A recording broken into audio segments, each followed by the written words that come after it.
Hello everyone, welcome to another interesting and informative session of The Analyst brought to you by Vajiram and Ravi. In today's session, we will discuss 7 important articles as featured in the Hindu and Indian Express for your comprehensive understanding of the current affairs explained to you in the easiest language possible. The topics are as follows. From your analysis section, which also provide you the much important avenue for daily answer writing practice, in the first topic, we are going to discuss about the debate which revolves around the inclusion of terms of socialist and secular in the preamble by an amendment of the year 1976. Then in the second topic, we'll try to understand the increasing threat posed to us by the PM 2.5 pollution, specifically because of the faults which exist in the thermal power plants. Then from your simplified section, we'll take up 5 news where we'll not only try to simplify the news for you, but also provide the much important value addition for upcoming May 2025. So stay tuned. The article highlights the ongoing debate related to the amendments which has been made in the preamble by the 42nd Constitutional Amendment Act of 1976 in the backdrop of the emergency which was imposed between 1975 to 1977 by the then Indira Gandhi government, and the implicit socialist and secular principles in the constitution itself which were present even before its explicit inclusion by this particular amendment. The whole debate forms an important component of your GS2 paper under the larger theme of evolution of Indian Constitution. So in our today's discussion, we will understand first of all 3 important fundamentals. That is, what is preamble?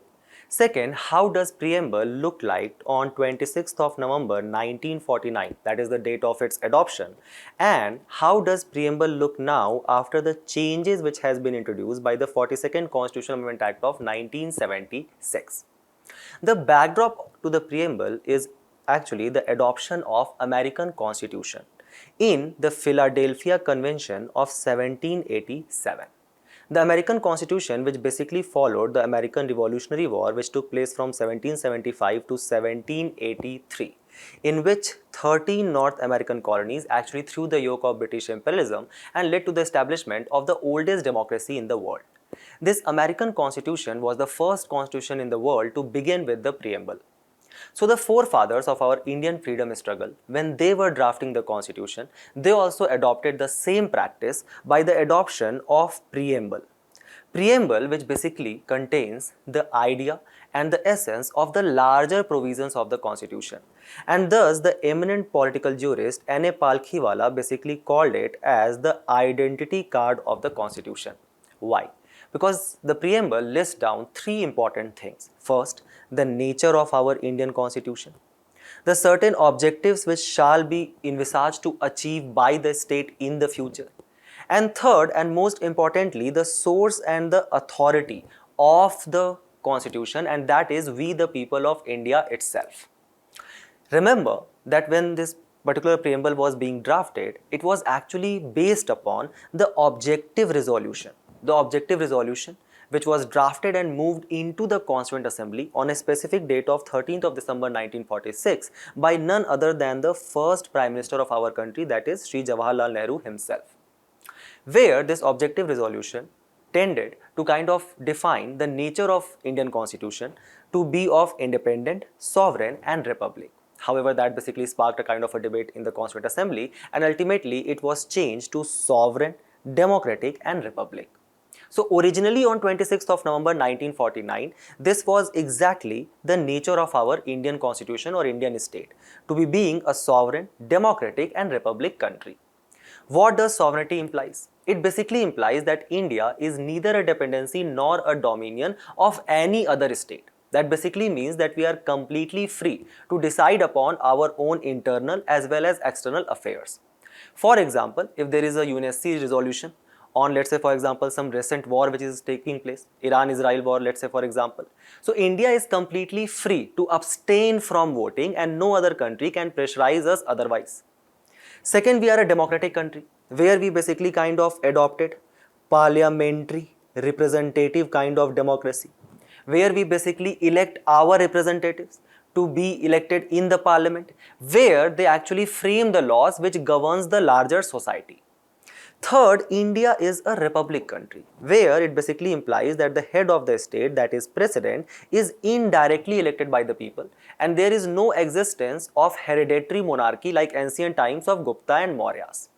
At the same time, the same objective resolution also provided certain key provisions which are reflected in the various articles of the Constitution, such as, for example, to ensure social justice to the people, to ensure equality of status and opportunity to the people, to provide equality before law, as well as freedom of speech, expression, belief, faith and worship, and also providing certain specific safeguards to the minorities which are residing in our country. You guys might be recalling about several articles which actually reflect them as well. So this was our Indian Constitution on 26th of November 1949. However, when the emergency was imposed, the Indira Gandhi government brought an amendment called as 42nd Constitutional Amendment Act of 1976, and that basically led to the inclusion of two new terms in the preamble, the new terms being socialist and secular. Just this small discussion would have helped you to solve this particular prelims question. Just comment down your answers in the comment box.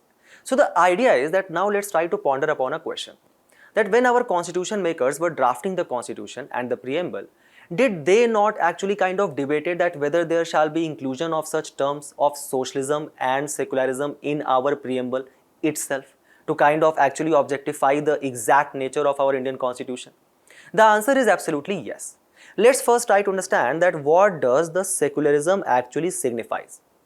If we refer to the historian Ian Copland, who wrote a very famous book, that is History of India from 1885 to 1947, he basically reflects upon that how this idea of secularism actually started developing in the later medieval Europe, where it actually kind of implied that there shall be complete disassociation of state from any tenets of religion altogether.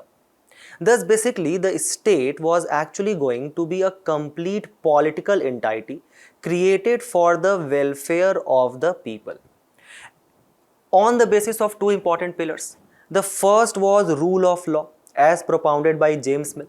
So there shall be people who will kind of come together, form a kind of a basic principles of rules of law, and that law will be governing the entire nation or entire state. Second, such law shall have the authority or sanction by the people, and for that the second pillar was applied, and that was the Commonwealth theory of Rousseau. So the idea was in the Europe at that point of time that the state as a political entity shall be completely different from the idea of kind of the religious sanction. So for example, earlier to rule, a lot of states actually used to kind of gather religious sanction for that. For example, you guys can recall the adoption of title of Devanam Piyadasi by Ashoka, Devaputra by Kanishk, Param Bhagavata by Samudragupta. So the idea was that now we are going to completely disassociate the rule of law from any kind of religious law which prevails in the state. And for example, in this case, you guys can actually recall the book Candide, which was written by French philosopher Voltaire at that point of time, where he actually questioned the charging of taxes like tithe and taille by the French churches at that point of time, and also urged the people to question such obsolete religious practices. So, when our constitution was being adopted, the Constituent Assembly members also started debating upon the inclusion of the term secularism in the preamble itself, specifically in the backdrop of the partition horrors which has taken place and the communal charge atmosphere at that point of time. So, for example, the Constituent Assembly member K.T. Shah on a specific date of 15th of November 1948 actually proposed to include the term secularism in the Article 1 of the Constitution, where he basically argued that this inclusion will actually guard against the any possibility of misunderstanding which is prevailing among the communities. And it will also help India to kind of put in the front of the world that how India is adherent to the idea of religious neutrality. That was seconded by Brajeshwar Prasad, who said that yes, absolutely, such inclusion of term secularism in the preamble will actually tone the morale of the minorities altogether. However, there were several members who actually argued against such addition, where they basically emphasize upon the religious cultural heritage of the country at that point of time. So for example, there was H.V. Kamal. He said that we shall adopt the constitution in the name of the God himself. Why? Because it is the religion who actually gives the idea of Vasudev Kutumbakam, or whole earth is one family. Or for example, the idea of Wahdat al-Wajud of Sufism, which says unity in being all together. Then there was A.T. Pillai. A.T. Pillai basically argued that does man have right to not believe in any god? So what about an atheist person? How his belief will be reflected in the preamble at that point of time? Because the religion might have also been acted as a kind of a source of discrimination for a larger section of society at that point of time, such as for example caste-based discrimination. In this case, you guys can actually recall the quote of K. Kelappan, who said no religion, no god and no caste for mankind. Then there was Rohini Chaudhary, who basically argued very wittily that why not we shall adopt the constitution in the name of a goddess, why only in the name of the god? So when this debate was prevailing in the Constituent Assembly at that point of time, you guys might be very curious about what was the stand of the chief architect of the constitution, B.R. Ambedkar. B.R. Ambedkar by that point of time had become an adherent follower of Buddhism, and thus he took a Madhyam Marg. He had complete trust over the multicultural ethos of the country, and thus he remarked that the secularism is already contained in the draft preamble, objective resolution, and the broader constitutional framework actually ensures religious neutrality. And that is exactly the stand which has been reflected by the Supreme Court as well, where Supreme Court said that first of all, secularism forms the part of the basic structure, and that was held in the Indira Gandhi case of 1975. Where Supreme Court said that such exclusion of the term secularism from the constituent actually took place. The reason for that was that the Constituent Assembly members at that point of time actually took a very parochial connotation of the term secularism, where they equated it with the Western concept of secularism, where in the Western concept of secularism, the state itself exists as a kind of an antithesis to the religious practices.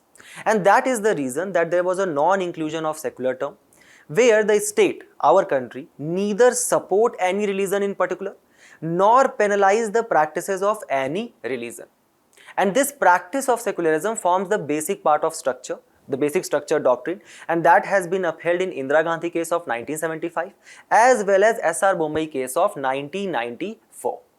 So what is this Western concept of secularism and how it is different from the Indian concept of secularism? Let's have a brief understanding of that as well.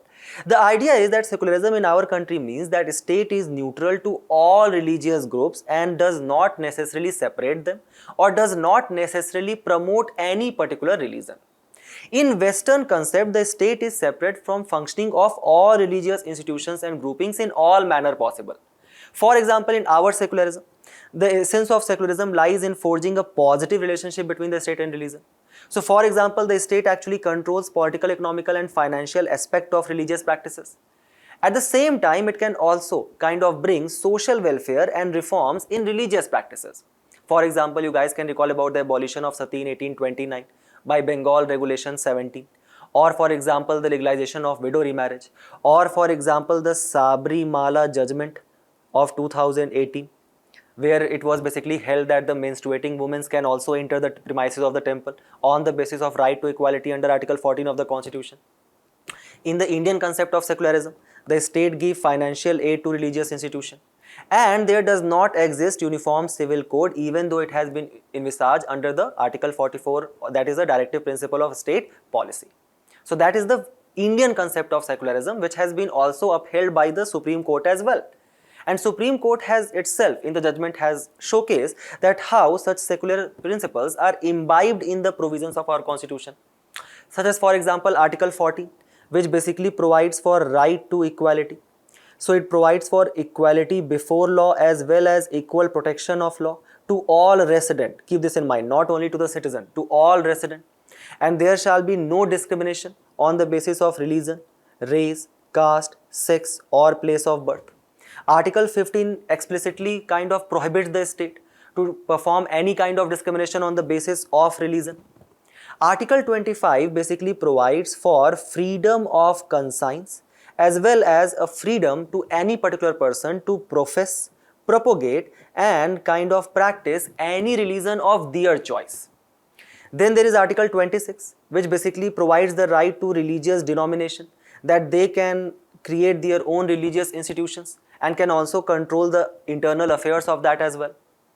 Article 51A, which basically is a kind of a fundamental duty, where it is envisaged that the citizen shall promote unity and brotherhood among all the people irrespective of their religion. And all of these fundamental tenets actually make our country a secular country, which is also reflected and translated into the Government of India's initiative, such as for example the current government's initiative of Sabka Saath Sabka Vikas, or the larger idea of Ek Bharat Shresth Bharat. There exist government institutions like for example National Foundation for Communal Harmony, and there are specific acts which has been taken by the government in this regard as well. For example, the Religious Institution Act of 1988, which basically envisages to kind of not promote any religious institution for any kind of political activity, thus kind of controlling the communal hatred which can be spread, or for example the hate speeches which can be made. In this particular context, you guys can recall about the Dharma Sansad which took place in Haridwar, where kind of a call for genocide was called for against a particular community at that point of time. Then there exists a Places of Worship Act 1991, which basically directs that all the religious institutions shall maintain their character as on the date of 15th of August 1947. The only exception was provided to the Ayodhya case at that point of time which was taking place, thus to kind of promote any kind of communal hatred and to ensure the principle of secularism. Similarly, the same kind of debate also kind of took place in the Constituent Assembly on the idea of inclusion of the term socialism in the preamble. What is the idea of socialism, which actually started propounding specifically after the Russian Revolution of 1917, which basically led to the efforts of Lenin and Stalin establishing the first socialist state. The idea of socialism was that there will exist a government, the government which will actually control all the means of production to kind of ensure equality of public goods and create a kind of a planned economy for the welfare of all and not being selective to certain capitalist class at that point of time. This idea of socialism specifically gained traction in the Great Economic Depression of 1928 to 29, where various capitalist models actually faltered and the economy of USSR was not touched by this Great Economic Depression because of the 5-year plan or the government controlled economy which was taking place at that point of time. Thus, it started getting traction in the India's freedom struggle at that point of time as well. You guys can recall about the creation of Congress Socialist Party in the year of 1934 or All India Kisan Sabha in the year of 1936. A National Economic Planning Committee was created by Subhash Chandra Bose when he became the President of Congress in the Haripura session of 1938. And who was the President of this National Economic Policy? Jawaharlal Nehru. Even the industrialists at that point of time actually kind of endorsed such socialist model where government actually do control such means of production, and that was done by the Indian industrialists in the Bombay Plan of 1944. Thus, when the Constituent Assembly sits for the discussion, the idea was that India shall be declared as a socialist state. The arguments in favor came from Hasrat Mohani, who said that we shall create a union of Indian Socialist Republic or UISR on the model of USSR. It was seconded by Brajeshwar Prasad, who said that we should create a secular cooperative commonwealth to establish a socialist order. The idea was that the government shall provide free healthcare, free education to the people for the larger development of them, considering the poverty-stricken country which we were at that point of time after the decolonization which was taking place. To that, P.S. Deshmukh remarked that there is only camel and motorcycle left which is not given to the people, let's give them that as well. B.R. Ambedkar was strictly against such inclusion of a socialist term in the preamble because he had the argument that we should not define the nature of the economy which is going to prevail in our country. He said that our Constitution is a living document under Article 368 where an amendment to the Constitution is possible to reflect the aspirations of the people. And there shall be liberty to the people to choose their social organization in which they wish to live in, and it shall not be imposed by the state. The same has been upheld by the Supreme Court as well, whether it has held that neither Constitution nor preamble mentions any specific economic policy. However, such implicit provisions are obviously present in our Constitution, which actually kind of makes the nature of our Constitution to be largely in the socialist context. For example, Article 38, which is a directive principle to state policy, establishes our country as a welfare state. as it directs the state to minimize inequality in income, status, facilities and opportunities. How much we have succeeded in this sphere? You guys can just refer to the World Inequality Lab Report 2024, according to which 1% of our country's population actually holds 22% of national assets currently. Then there is Article 39 Clause B, which aims for the equal distribution of material resources, and Article 39 Clause C, which aims for the prevention of concentration of wealth and means of production. Article 43 provides for secure living wage and decent standard of life for the workers, and these provisions are also reflected in the affirmative action which has been taken by the Government of India.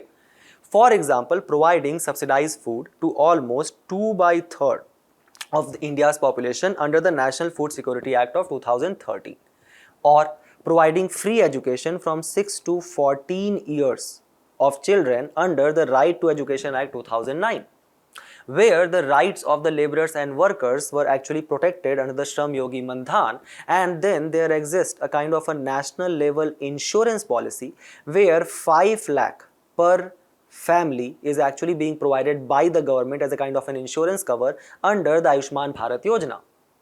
Even if you are not working and not skilled, there is no fault of yours. The government is saying that we will provide 100 days of guaranteed work, manual labor work or unskilled work to the people in the rural areas under your MG Narega. At the same time, if you are, let's say, being employed by a company, the government is actually going to kind of sponsor your salary as well. And that was the provision which was launched in the Employment Linked Incentive Scheme in the Budget 2024. Where the government said that, let's say for example, if there is an employee who is basically employing you at that point of time, an employer, the government is actually going to pay for a certain share of your first salary as well. And all of these provisions basically reflects the directive principle of a state policy which actually establishes our country as a socialist country. The idea is that such implicit provision for both socialism and secularism were already present in our constitution. It was only made explicit by the 42nd Constitutional Amendment Act of 1976. However, now there is a strong argument which is coming from the right-wing parties, and they are saying that we shall revert back to our original structure. Is such amendment to the preamble is possible? Let's first try to understand that. So in the Berubari Union case of 1960, the Supreme Court held that yes, indeed, the preamble act as a key to the maker of the constitution. However, preamble is not part of the constitution and thus cannot be amended. But then it changed its stand in the Keshwanand Bharti case of 1973, where the Supreme Court held that yes, indeed, the preamble is an integral part of the constitution and thus it can be amended under Article 368 as well. But at the same time, it is subject to the basic structure doctrine. So there are certain basic structure provisions which shall not be changed. Can government amend basic structure? Yes, absolutely. But yes, again, then it will be kind of constitutionally validity of that will be challenged in the court. The idea is that the same was upheld in the LIC of India case 1995 as well. Remember two important points when it comes to the preamble. Even if we change it or does not change it, the preamble is neither source of power to the legislature, does not act as any kind of prohibition of the powers to the legislature. So obviously any such inclusion or exclusion is only going to be symbolic in the nature. Second is, it is non-justiciable, basically means that the provisions of the preamble are not enforceable in the court of law. By this basic understanding, try to solve another prelims question and try to write this particular answer. If possible, you guys can write certain bullet points in the comment box and we move forward to the next news, where the article highlights the challenges of controlling sulfur dioxide emissions, which is actually contributing to the particulate matter 2.5 pollution in the country, which forms an important component of your GS3 paper under the larger theme of environment conservation. Let's first try to understand that what is the difference between a primary pollutant and a secondary pollutant, which has been defined very well in the today's article itself. It says that, let's say for example, there is a smoke which is coming out from some thermal power plant which is basically burning fossil fuels, like for example coal. Then there is kind of a smoke which is actually coming from automobile which are basically running from fossil fuels like diesel and petrol. Or for example, let's imagine that there is a farmer who is basically burning the crop residue or burning of organic matter. All the pollutants which is released from such direct sources are termed as primary pollutants, such as, for example, carbon monoxide, nitrogen oxide, sulfur oxide, various kinds of volatile organic compounds, lead, as well as particulate matter of 2.5 and 10 microns. Then when these primary pollutants, they climb into the atmosphere and start reacting with other gases or water vapor in the atmosphere, that basically leads to the formation of more complex particles or secondary pollutants, such as, for example, your ozone, sulfuric and nitric acid, particulate matters, nitrogen dioxide, as well as peroxyacyl nitrates or PAN.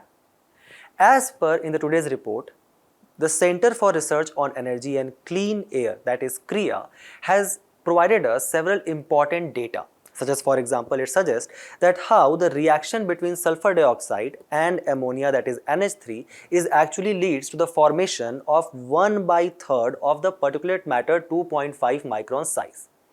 The nationwide concentration of ammonium sulfate, which is a secondary pollutant, that is around 11.9 microgram per meter cube, actually contributes to 34% of the total country's PM 2.5 mass.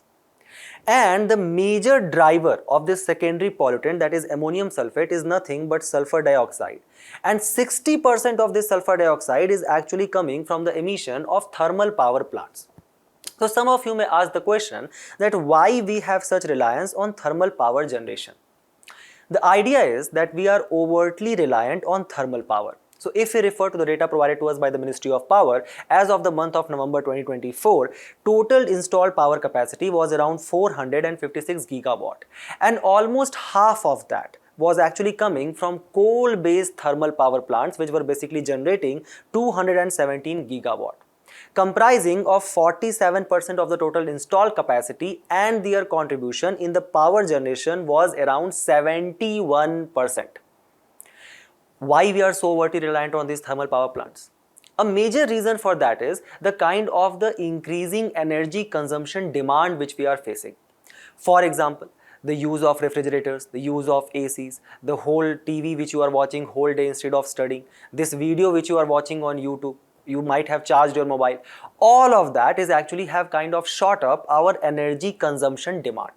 Such as, for example, if we refer to the data provided to us by the Central Electricity Authority, in the year of 2023 to 2024, our peak energy demand actually shot up to 239 gigawatt. And there was a kind of a deficit, the power which we were unable to generate to meet this peak demand, that deficit was around 10,745 megawatt, or we actually had or fall short 4.47%. Is this demand going to decline? Obviously not. If we refer to the BP Energy Outlook of 2024, the India share of global energy demand is further going to rise to 9% by the year of 2035.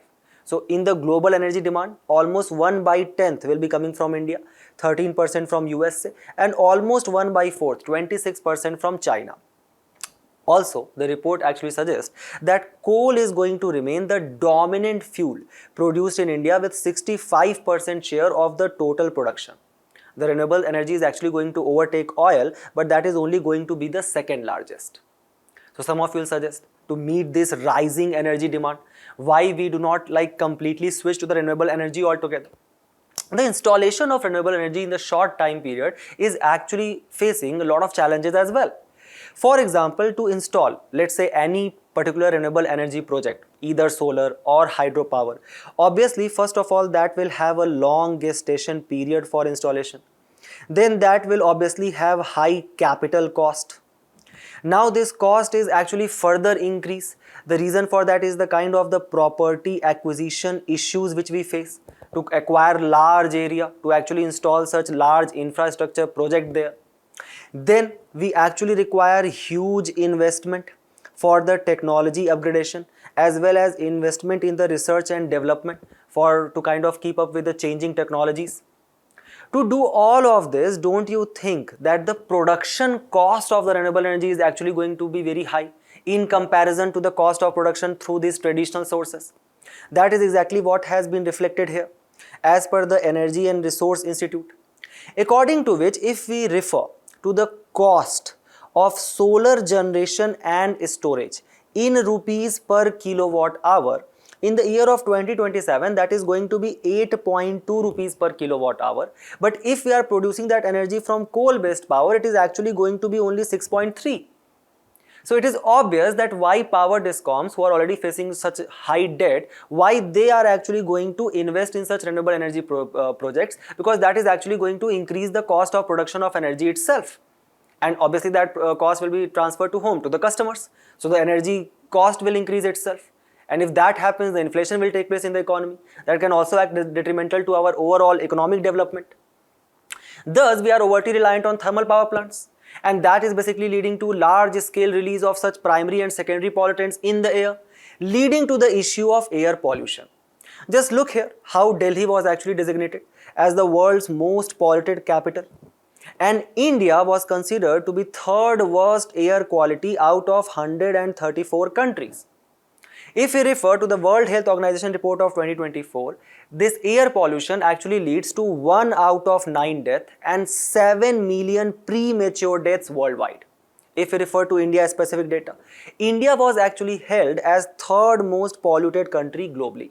Can anybody of you comment down in the comment box that which country is actually considered to be the most polluted in the world? Now the idea is that if we refer to the World Bank report itself, the World Health Organization's report itself, it actually kind of defined the air quality governance level as per certain parameters which were set. According to which the particulate matter 2.5 of the size of microns 2.5 micrograms per meter cube, the idea was that the 2021 the level was set to be 5 microgram per meter cube. In our country, the annual PM 2.5 concentration was only 10 times more than that, to be 54.4 microgram per meter cube. 96% of the country's population was supposed to be exposed to this particular matter 2.5, and as per the Lancet report, 11.5% per annum death in Delhi was actually being caused because of this exposure. If we refer to the CRIA report of 2024. The idea is that we have understood that how 60% of this particulate matter which are actually being released in the atmosphere, they are actually coming from the sulfur dioxide. Now let's try to understand this sulfur dioxide specific data, and we are referring to the CRIA report of 2024, where it defined that how this sulfur dioxide is actually a toxic gas with pungent smell. And when this sulfur dioxide gas actually mixes with the ammonia or NH3 in the atmosphere, it actually leads to the formation of this particulate matter 2.5, which specifically impacts the lungs of human being, thus leading to various kind of cardiovascular diseases. It actually impacted your central nervous system altogether. Why it was such a major cause of concern for us? Because India, as per the 2022 report, was actually held to be the world's top emitter of sulfur dioxide in the world. And we were contributing 20% of the global emission, that is 1/5 of the total emission. And this sulfur dioxide which is being released from these thermal power plants, remember, they actually emit 240 times greater SO2 emission than if we compare it to the stubble burning which often make the headlines. Thus the government said that okay, we have understood certain pillars. First of all, we are overtly reliant on thermal power plants, so we cannot completely switch from thermal power plants to renewable energy. Second, the thermal power plants are also responsible for huge air pollution which is taking place, and that is causing a huge toll on humans' health. So what to do with it?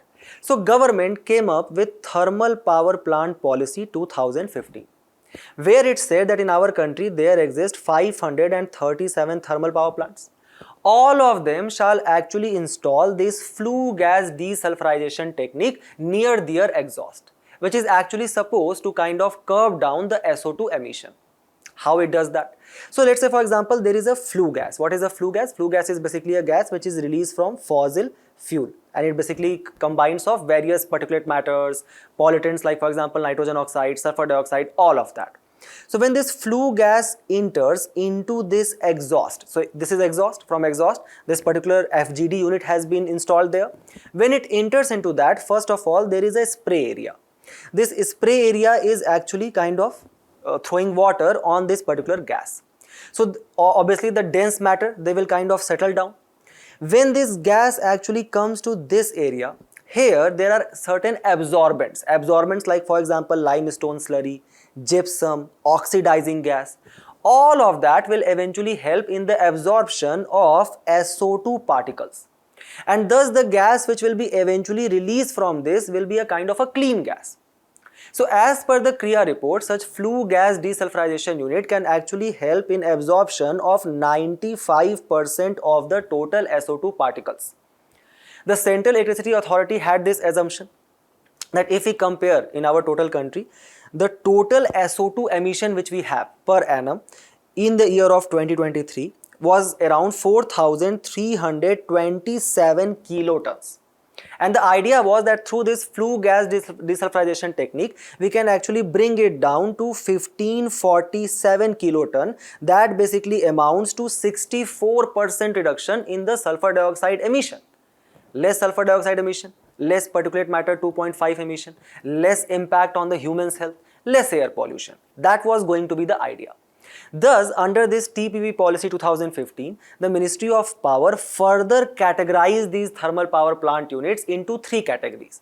The first category was the TPPs within the 10-kilometer radius of the national capital region, or the cities which has a million plus population. A deadline was set for all the TPPs in this particular area to install flue gas desulfurization units in all of their thermal power plants by the date of 31st of December 2024. Then there was a category B. These were thermal power plants within 10-kilometer radius of any critically polluted area or non-attainment cities. The third category was remaining plants throughout the country. Different years as deadlines were set for each of them. The idea was that, let's say for example, the deadline is 31st of December 2025. You are a thermal power plant within 10-kilometer radius of the national capital region. And if you have not installed flue gas desulfurization from this date to the next 6 months, then a penalty will be charged that whatever the electricity you will produce, you will pay 0.2 rupees per unit penalty on that. Then if you have not installed from 6 months to 1 year, that much delay has been taken place, let's say 8 month delay has been taken place, then you will be paying 0.3 rupees per unit. And if you have not installed for over than 1 year, then you will pay 0.4 rupees per unit. Or let's say for example, you are a thermal power plant which has huge generation capacity, let's say more than 500 megawatt, and you have not installed for almost 1 year, then you will end up paying rupees 85 crore as penalty altogether if we go on such rate. The idea was that such huge penalty level which was being imposed on thermal power plants, obviously you guys might be envisaging that all the thermal power plants will become so much enthusiastic and they must have done that addition. But if you guys are reading the newspapers on daily basis, a very recent report in the Hindu actually told us that how only 39 out of these 537 thermal power plants has actually established flue gas desulfurization units near their thermal power plants. That basically amounts to 8% of the total thermal power plants which has actually installed FGD units. The idea is that now even the Ministry of Power has actually further increased the deadline to the year of 2029. So the question which shall be arising in your mind is that what are the issues with the installation of such flue gas desulfurization units? If we refer to the Central Electricity Authority review report, it basically said that for every absorption of 1 mole of sulfur dioxide through this technique, we are actually releasing in the atmosphere 1 mole of carbon dioxide. Carbon dioxide is a greenhouse gas. So basically that will lead to further global warming. And now that is acting as a kind of a detrimental to our climate change efforts. Second, if we refer to the CSC report, the Council for Scientific Research, it said that there exists lack of coordination between the Ministry of Power, Ministry of Environment and various thermal power plants. When to conduct the kind of the emission review, which authority will be designated for that, what exactly leads to the violation of the emission norms. Then comes the obvious issue of long gestation period and high installation cost. So for example, if we want the thermal power plant to install these flue gas desulfurization units, it normally takes 2 years of time for the total installation. At the same time, the cost which will be incurred by this thermal power plant will range to 1.2 crore rupees per mega unit of coverage. Then the idea is that, let's say for example, earlier it was said that all 537 thermal power plants will install FGD units. Only 39 of them have actually installed. But now the deadline has been shifted to when 2029. So the thermal power plants who have already installed FGD units are not using them, because that will basically increase what? The cost of production. So they are not using it. All of those FGD units are lying still. But at the same time, they are actually charging high tariffs for the customer to actually cover their installation cost. Thus, customers are paying for installed but unused FGDs. Then if you are expecting the DISCOMs, the power distribution companies, to actually do this kind of investment, they are already so much in debt. More than 610 billion rupees debt is there. How you can expect them to actually kind of do these kind of investments in the thermal power plants?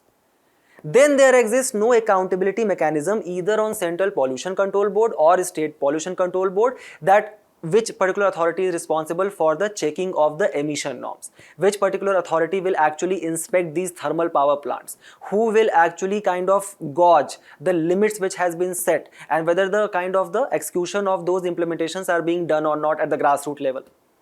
So there are a lot of policy implementation challenges as well. Then there are counter arguments, which was actually given by Council for Scientific and Industrial Research, NIRI study. It said that it actually recommended against installing of any additional FGD systems. It said that SO2 emission norms are actually not important at all to achieve good ambient air quality. Rather, we should focus on reducing the particulate emission. But in today's article, we can actually see that how both of them are actually interrelated. Next is said that the Indian coal has actually lower sulfur content, so we should not focus that much upon the FGD installation. So the idea can be, a balanced conclusion can be, that there are several other steps which the government is taking to actually kind of control the air pollution, and we should focus upon them as well. First and foremost is the National Clean Air Program, under which we have set a deadline for the 40% reduction of particulate matter by the year of 2026. Keep this in mind that this is again a revised target, under which there are basically the clean air program plans which are being created under the smart city mission. Then we are basically putting the impetus on electric vehicles to kind of lower down the vehicular emission.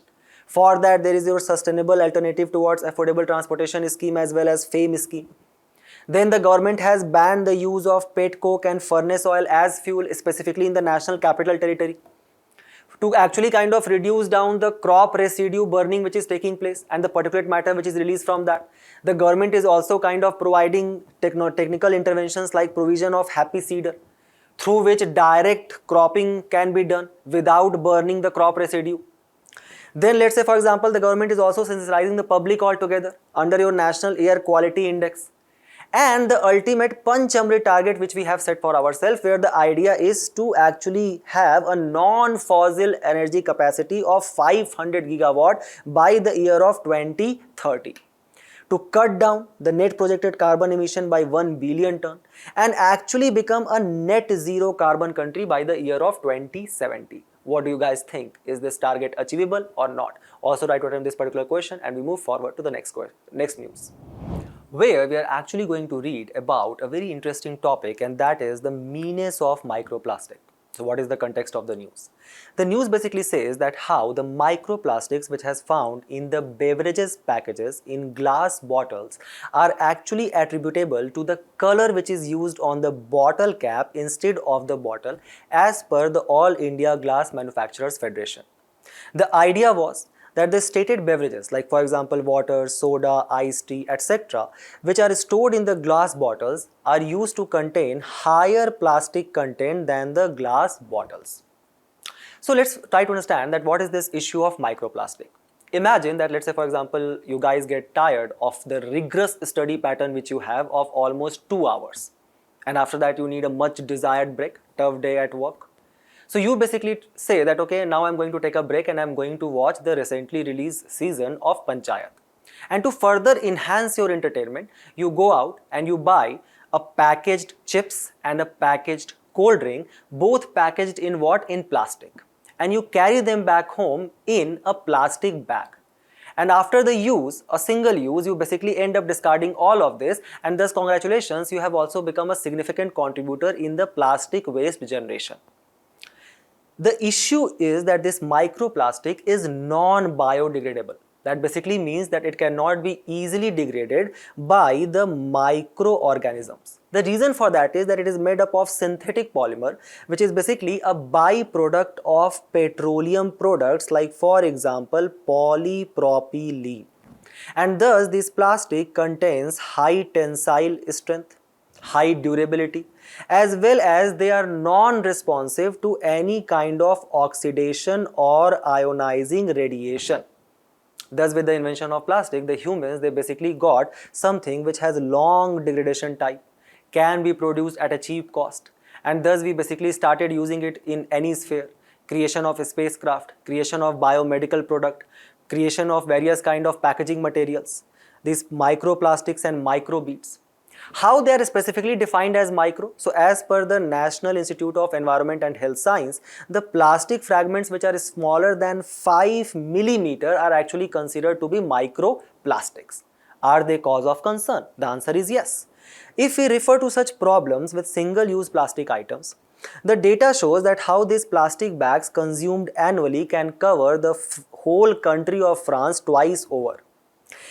An average person actually ends up using 2 lakh plastic items over the lifetime, which actually takes 50 to 10,000 years to degrade. And because of the impact of which, every year 1 lakh marine animals actually die because of the eating of this plastic, and the total economic damage to the marine ecosystem contributes to around 13 billion.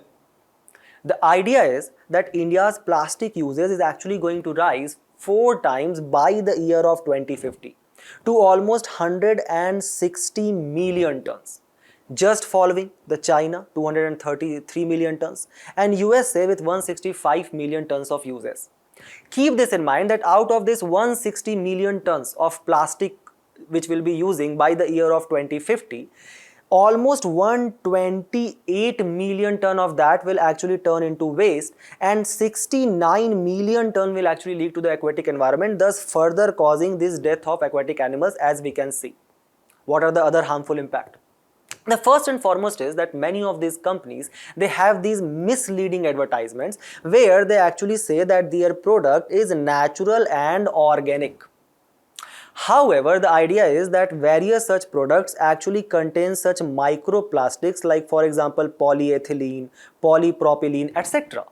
For example, a recent Hindu research in the month of October actually showcased that how 23% of the overall personalized care products actually contain various kind of cellulose microbeads in them, which can very easily enter into the pores of your skin, and thus they have high movability across the food chain.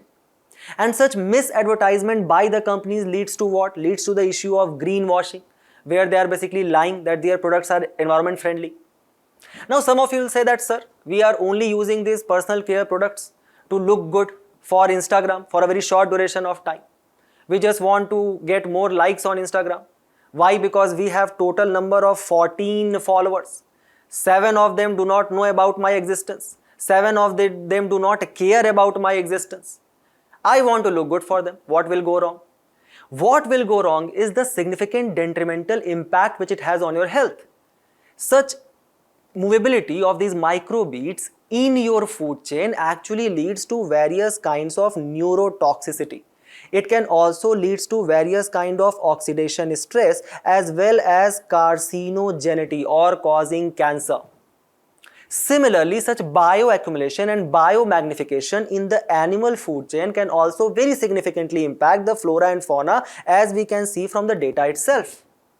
Similarly, such huge amount of plastic waste which is being generated and not treated is actually impacting the urban management challenges. For example, if you guys cannot go and visit, let's say for example Himalayas, there is a mountain of garbage near the National Capital Territory as well. You guys can go and see that, which with years of efforts we are unable to clear. So these are the harmful impact of this use of microplastic. What has been the government response, the steps taken by the government? At international level, the United Nations Environment Assembly has launched End Plastic Pollution Resolution by the year of 2022, where there is also a plastic treaty negotiation which is under negotiation, and it is started from the year of 2024. On the lines of that, the government actually brought Plastic Waste Management Tools 2021, where it basically banned 19 categories of single-use plastic, which you guys can see here. For example, plastic carry bags less than 75 microns in thickness, the plastic sticks for balloons, flags, candy sticks, polystyrene or thermocol for decoration, wrapping or packing films around sweet boxes. Then the directive was given to petrochemical industry to not supply raw material to such single use plastic creating units. The SPCB as well as the kind of the panchayat committees were actually provided a kind of authority to revoke the consent of operation of such single use plastic creation units. And then any such unit shall take certification for biodegradable plastic directly now from the Central Pollution Control Board itself. Then the government also brought that if you are producing such plastic and you are not treating it, you are actually liable to pay environment damage compensation under Environment Protection Act of 1986. Now there exists an extended producer responsibility under the Plastic Waste Management Rules of 2024. There is a micro and nano plastic removal project from such food items which has been launched by the Food Safety and Standard Authority of India. The Advertising Standard Council of India has also kind of advised that there shall be substantial evidence which shall be now provided if you are claiming that your product is eco-friendly. At the same time, the Consumer Protection Act of 2019 actually prohibits any kind of deceptive claims and outline penalties for greenwashing which was being done by the companies. When you guys are writing the answer, do not forget to include such new innovations which are being done. For example, the Indian Institute of Science researcher has actually designed a novel hydrogel which can be used to remove the kind of microplastics from water, where it basically uses the photocatalytic degradation of adsorbed microplastic. Microplastic adsorption is done through this particular hydrogel, and then we can just take this particular thing out from the water, and that can actually help the aquatic biota. So remember all of this and we move forward to the next news, where we are going to refer to a very important article which has appeared in the context of the Global Gender Gap Report 2025. The Global Gender Gap Report, where India has actually ranked 131 out of 148 countries, thus dropping 2 places. This Global Gender Gap Report, which is released annually by World Economic Forum. It is being released from the year of 2006 and this is the 19th edition, where it basically scores the country in 4 parameters: the economic participation and opportunity, the educational attainment, the health and survival, and the political empowerment, on the scale of 0 to 1, where basically the countries are actually arranged or ranked on the basis of the distance which they have covered towards the parity or the percentage of the gender gap which has been closed. So for example, by 2025, 68% of the prevailing gender gap as per the norms of 2006 has actually been closed by all the countries. Remember that even though there are various European countries who have, kind of topped the chart, Iceland being the first, the percentage is 92%. That basically implies that Iceland has closed gender gap by 92% from the 2006 level. Finland is second, Norway is third, United Kingdom is fourth, which actually, and then there comes your New Zealand. New Zealand specifically kind of ranked 5, and it was UK which actually ended up jumping 10 positions in this particular gender gap report of a specific year. The idea is that no economy has yet achieved full gender parity. When we talk about our country's rank is 131st. You guys can see here. Here we are when it comes to the gender empowerment and gender parity in the league of countries like, for example, Nepal, Kuwait, Tajikistan, Sri Lanka, Saudi Arabia, Oman, etc. The last country at 148th position, you guys need not to be guessed, it is our dear neighbor Pakistan. The idea is that when we are talking about gender gap, we have remained stable or kind of narrowed down the gender gap which exists in 3 categories: economic participation, educational attainment, health and survival. But it has actually worsened in the case of political empowerment.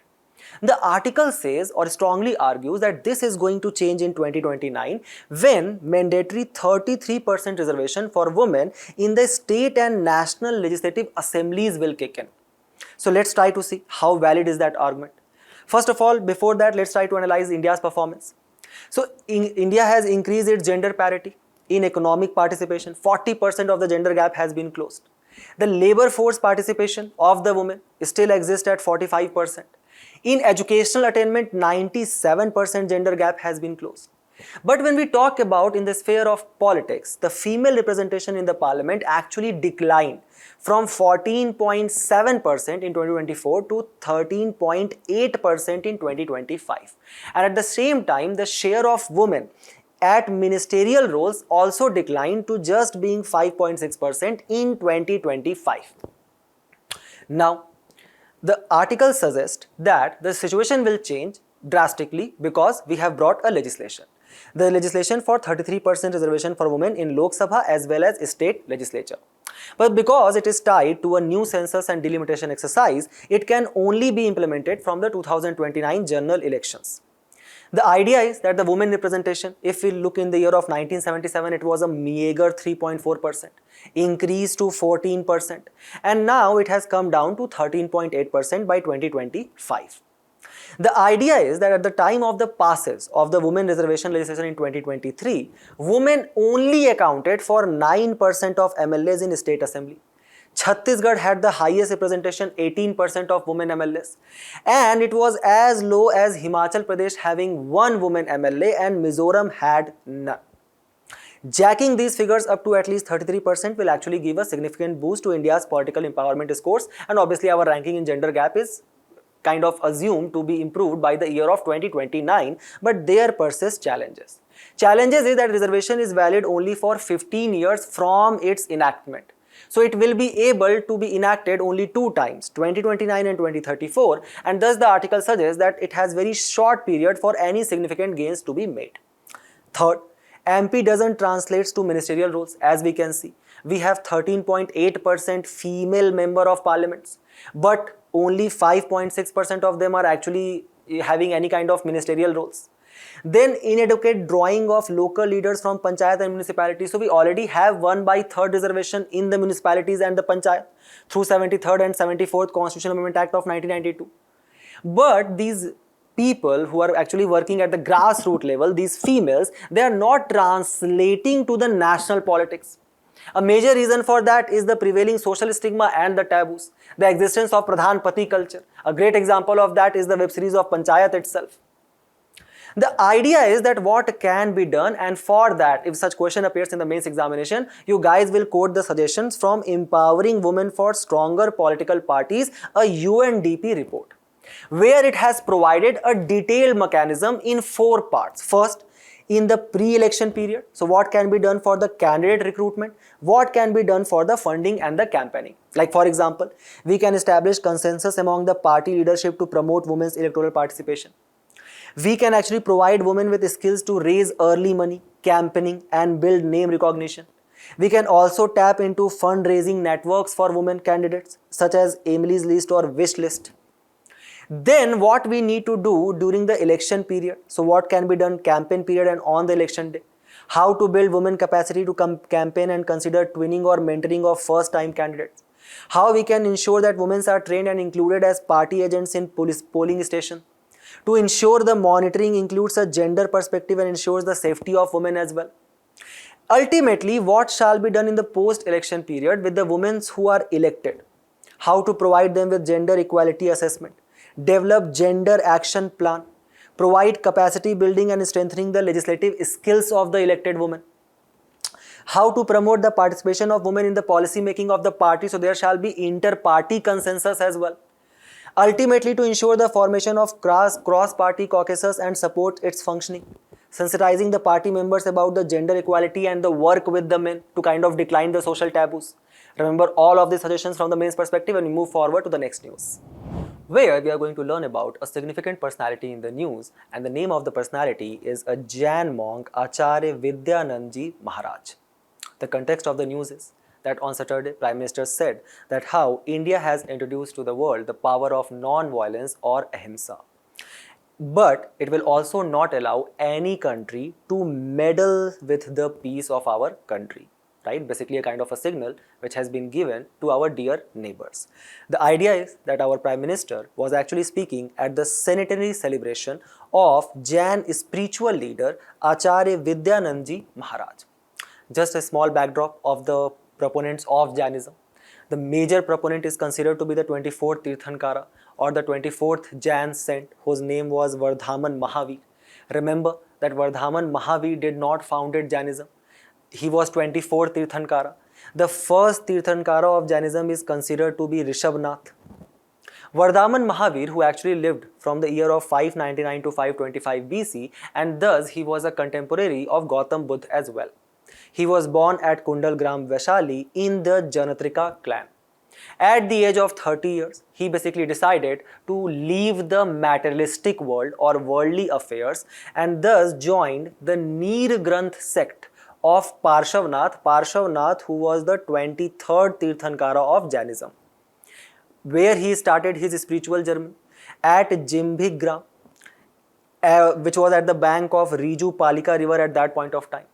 So he basically became what? A wanderer, basically a person who has now started an ascetic life. And there at Jimbhigram, at the bank of Riju Palika river, he basically meditated for 12 and a half years. And in the specific year of 557 BC, he basically attained enlightenment or Kevalya Janana. And thus now he became a Arihant or a Siddh Purush. Just like how Gautam Buddha gave his first sermon, where at Rishipatna, the ancient name of Sarnath, at a specific place called as Mrigdaya, to his first 5 followers. Similarly, Mahavir also gave his first sermon, where at Pavpuri, to the 12 Gandhar, and his first disciple was Indrabhuti Gautam, where he basically taught these 12 Gandhar the 5 tenets, essential tenets of Jainism, which is Ahimsa, non-violence, Satya, truth, Asteya, do not steal, Aparigraha or renunciation. Remember that as per the Jain traditions, all of these 4 principles were already in the motion by the 23 Tirthankaras. The only one which was added by Mahavir was your Brahmacharya. Then there are 3 important tenets of Jainism, which we'll mention in the today's newspapers. You guys need to know about it. First is Anekantvad. Anekantvad basically says that the truth is multifaceted. So for example, I look at you, you are studying. At the moment when I am looking at you, you seem like a very studious person. But what if you have opened the book after 1 month? So obviously the truth is multifaceted. If the truth is multifaceted, there comes Sayyadvad. Sayyadvad basically says that thus no uniform opinion can be formed on any particular event. And if no uniform opinion can be formed, there comes the theory of Nayavad. Nayavad basically says that thus there can be a lot of perspective to actually analyze any particular situation. So remember Anekantvad, Sayyadvad and Nayavad. In context of that, there is a Jain scholar whose name is Vidyanand Maharaj, whose 100 years birth anniversary we were celebrating. He was basically born in the year of 1925, where in Belagavi, Karnataka, where Prime Minister himself said that he is a prolific Jain scholar who has memorized more than 8,000 Jain's agamic verses. So just like how in Buddhism we have canonical text, Sutta Pitaka, Vinay Pitaka, Abhidhamma Pitaka. Similarly, the canonical text of Jainism is called as Agam text. Vidyanand Maharaj himself authored books like, for example, Jain Darshan, Anekantvad, as well as Moksha Marg Darshan. He played a very prominent role in the revival of Prakrit language. Prakrit, which was actually added as a classical language very recently. Can you guys name the other languages which has been recently added in the list of classical languages by Ministry of Culture? Ultimately, the Ministry of Culture itself has held Vidyanand Maharaj as Yug Purush and Yug Darshata as well. With this, we move forward to the next news of the day, where we are going to read about a very interesting news, and that is the large genetic map of Indians which has been created, and what does that tell us about the Indians. So let's first try to understand the context of news. The India's vast linguistic, cultural and social diversity has been evident, but only now the scientist has actually begun to uncover the genetic richness which actually underpins it.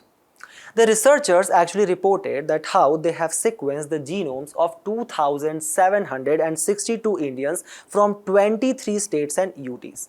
And the data actually captured variation across caste, tribal groups, languages, geography and rural to urban settings as well. First of all, let's try to understand what does this gene mapping actually means.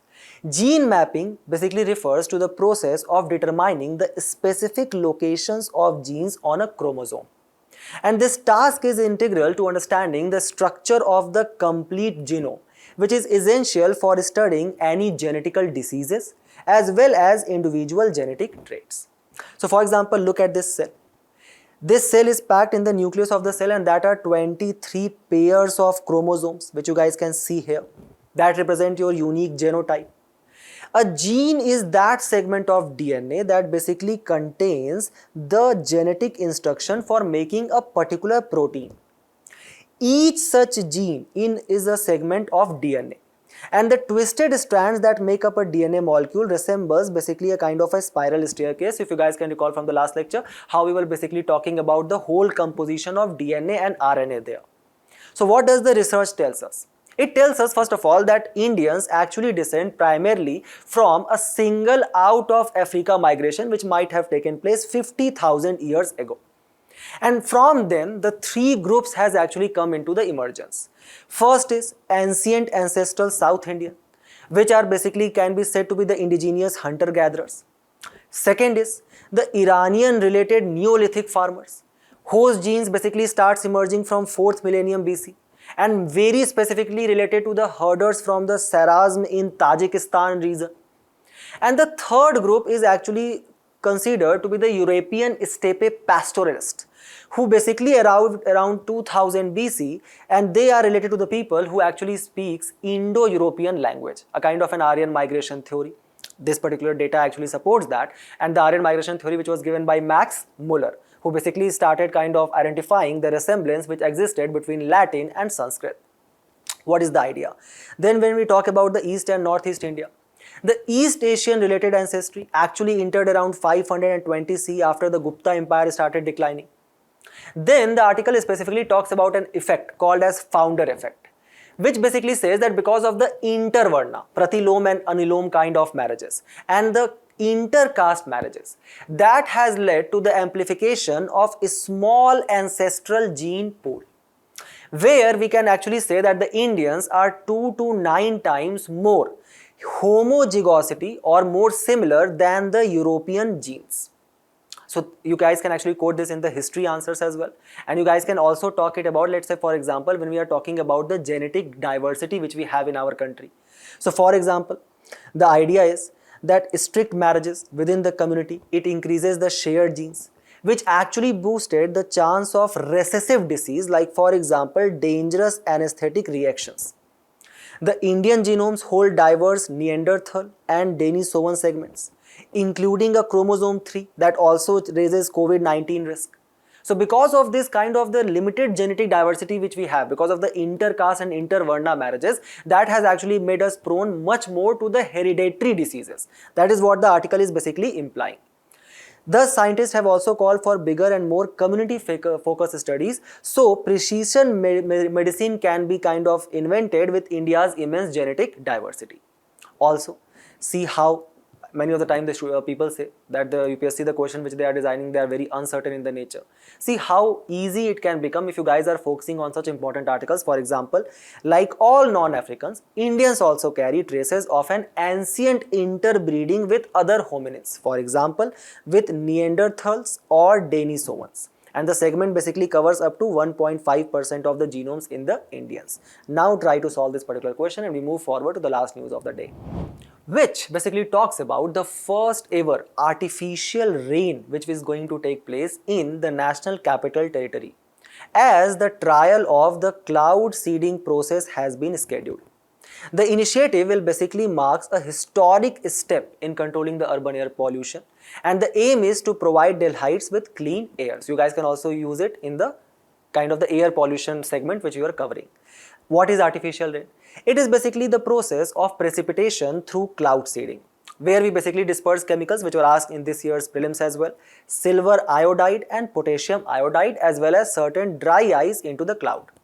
And this silver iodide and potassium iodide basically act as a nuclei for the condensation of the water around it to form larger droplets.